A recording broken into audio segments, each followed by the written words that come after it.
Giving 10% of your money to the church is not in the Bible. And what I'm about to say may shock you. Hi, I'm Danny. I've been to many churches in many different countries. I attended Bible schools. I always believed in God despite I'm not a regular churchgoer.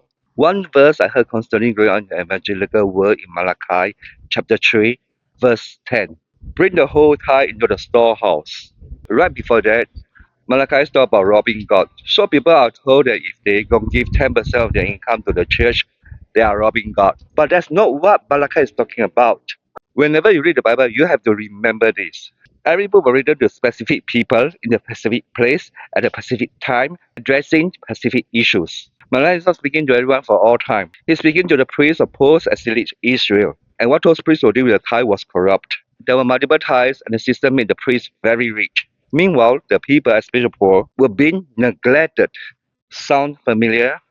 The tithe Malachi is addressing was meant to support the poor, not to enrich the priests, church management, or religious institutions. Yet today, many churches do the exact same thing. They constantly ask for money for this program, that visions, and another building fund. They could even get the money from low-income members, selling them the illusion that if they give more, God will bless them with more.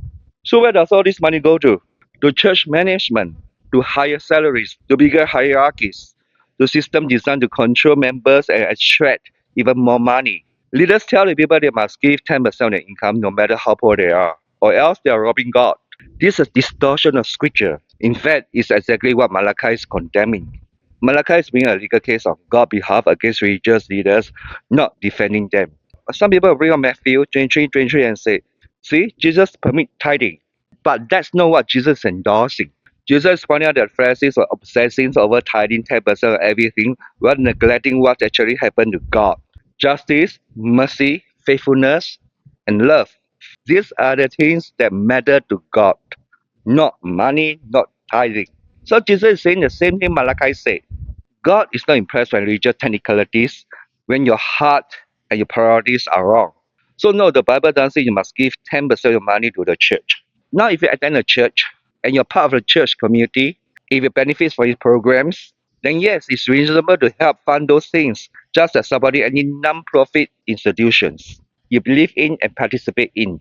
But it doesn't have to be 10%, it doesn't have to be any fixed percentage. It should be what you believe is fair and what you can genuinely afford. And if you can't give, you don't need to feel guilty. But manipulating people through fear, guilt, and false religious obligations, using God's name to make church great, that needs to be stopped. Thank you for your time to hear my sharing. See you.